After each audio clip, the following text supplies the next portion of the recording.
पहली माचिस की अपीयरेंस के बाद से मानव जाति ने फाइनली आग को कंट्रोल करने की क्षमता में महारत हासिल की, जैसे कि पहले कभी नहीं की थी। Instant access to fire, cheap price, small size और रिलायबल यूज़ के साथ माचिस और लाइटर ने हमारी हिस्ट्री और हमारे वे ऑफ लाइफ को एनरिच कर दिया। जिन लोगों ने हमें ऐसे चमत्कारिक उपकरणों तक पहुंच बनाने में सक्षम बनाया वे बहुत कम थे, लेकिन उनके एफर्ट्स को हिस्ट्री में बहुत इंपॉर्टेंट मोमेंट्स के रूप में याद किया जाता है, जिसने सोसाइटीज़ और उनके काम करने के तरीके को बदल दिया। उन इन्वेंटर्स ने मॉडर्न मैचेस इंडस्ट्री के लिए आधार स्थापित किया। ये उनकी कहानी है। पहले मैचेस जो बनाए गए थे उनमें खुद से आग पैदा करने की क्षमता नहीं थी, बल्कि इसके बजाय वे छोटी आग को जल्दी से बढ़ाने के लिए इस्तेमाल किए गए थे। छोटे से स्पार्क को पकड़ने से सल्फर कोटेड चीनी स्टिक तेजी से जलने लगती थीं, जो बड़ी आग जलाने में काफ़ी हेल्पफुल थी। हालांकि यह टेक्निक कभी भी ऐसी चीज़ में डेवलप नहीं हुई जो आज के टाइम में यूजेबल हो।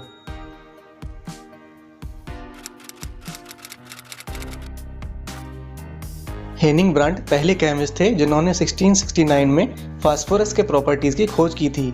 वे खुद को अल्केमिस्ट कहा करते थे। इस सब्सटेंस की खोज करके और इसके प्रॉपर्टीज़ को रिकॉर्ड करके उन्होंने भविष्य के वैज्ञानिकों को अपनी प्रोजेक्ट्स और टेस्ट में इसे लागू करने में सक्षम किया।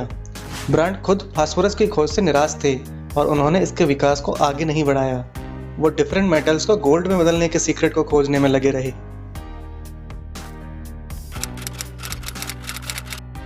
फ्रेंच केमिस्ट जीन लांसन को लकड़ी के माचिस की खोज करने में बहुत रुचि थी, जो इजी टू प्रोड्यूस और सेफ टू यूज़ हो।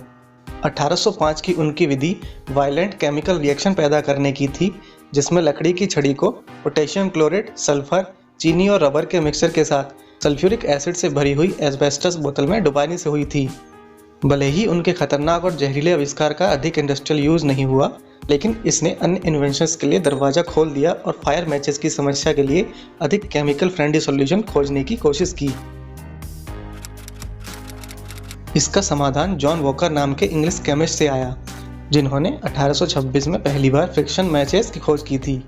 उन्होंने सल्फर और अन्य मटेरियल्स के मिक्सचर को वुडन स्टिक पर कोट किया और रग्ड पेपर को फास्फोरस के साथ कोट किया था। मुड़े हुए कागज़ के बीच माचिस चलाने से सल्फर इग्नाइट होगा और स्टिक को आग लगा देगा। वह अगले कुछ वर्षों के दौरान इस डिज़ाइन के कई मैचेस को बेचने में कामयाब रहे, लेकिन यह क्लियर हो गया कि उनका chemical formula wide spread use के लिए सूटेबल नहीं था। स्टिक के सल्फर कोटेड टिप को अक्सर इतनी स्ट्रांगली जला दिया जाता है कि यह स्टिक से अलग हो जाता और इसे इस्तेमाल करने वाले लोगों के कारपेट्स और कपड़ों को नष्ट कर देता। मैचेस के इतिहास में एक और बड़ा इनोवेशन चार्ल्स सॉरिया के कारनामों के साथ आया। ये वो केमिस्ट थे जो पहली बार मैचेस इंडस्ट्री में मिक्स वाइट फास्फोरस पेश करने में कामयाब रहे। हालांकि 1830 के दशक के दौरान बनाया गया उनका मिक्सचर अविश्वसनीय रूप से पावरफुल और इग्नाइट करने में आसान था, यहाँ तक कि यह सेल्फ इग्नाइट हो जाता था। सफ़ेद फास्फोरस की टॉक्सिसिटी के कारण लोगों और सरकारी अधिकारियों का आक्रोश झेलना पड़ा, जिन्होंने कई दशकों के उपयोग के बाद इसे बैन डिक्लेयर कर दिया। वर्ल्ड में सबसे पॉपुलर मैच डिज़ाइन के निर्माता स्वीडिश गुस्ताफ एरिक पास हैं, जो जोहान एडवर्ड लुंडस्ट्रॉम के साथ सेफ्टी मैचेस बनाने में कामयाब रहे, जो कि easy, cheap, non toxic matches थे और सेल्फ इग्नाइट नहीं होते थे।